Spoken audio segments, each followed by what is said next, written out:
everyone, thanks for tuning in to Live from the Digital Media Zone. I'm Melissa June Rowley, co-founder of thetoolbox.org, and joining me now is Rosemary Kalapurakal. She is the lead advisor of the 2030 Agenda at the UNDP. Very important position that you have, considering we're all talking about achieving the Sustainable Development Goals. What are your thoughts on what's unfolding here today about taking action to implement the goals? I think it's really exciting. You know, ever since the agenda was adopted last year, there's been a sense of anticipation that our lives would be transformed over the next 15 years. I think today is the first chance we're having to hear from world leaders what exactly is happening in their countries on the ground to take this agenda and transform it into reality. Is your sense that action is going to be taken, the discussions today, tomorrow there's going to be a signage, how quickly do you think there's going to be some mobility in the action? I think it takes a long time, I know. I think it's going to be different in different countries. We see some countries that are early adopters, so to speak, because they have the capacity within governments to engage with the agenda. There is greater coordination across ministries and the like. In fragile and conflict-affected settings, obviously, it's going to be different.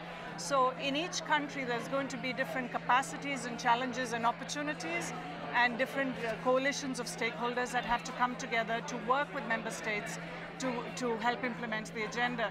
So I think today we're going to hear a range of experiences, some going at a much faster speed than others, but I hope that collectively we're going to hear that there is the willingness to take this and make this a reality. Yeah, and there are so many bodies within the United Nations. What is the UNDP's role exclusively when it comes to the SDGs? I think UNDP has a policy and programming mandate that is very broad. Its broad development mandate lends itself quite easily to the integrated nature of the SDGs. It also hosts the resident coordinators system, which is going to be critical for getting the UN to work together effectively, coherently, to help governments achieve the SDGs. So I think overall it has a long history that it can leverage to bring partners together to work with governments in implementing the agenda. Yeah, there are so many moving parts within the United Nations and among the governments. Speaking of moving parts, for people who are watching right now, everyday people who would like to somehow contribute or participate in helping achieve the SDGs, what would you say to them?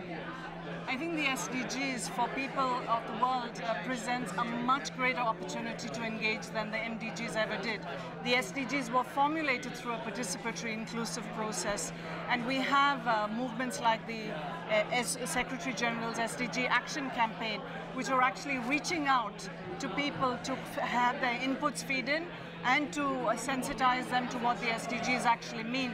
So if you go to the My World surveys, which are going to take place again, there will be the opportunity to engage ever more. We heard 10 million voices from people across the world in the formulation of the SDGs. I think going forward over the next 15 years, we should have a much greater degree of engagement. Thank you so much. Thank you very much.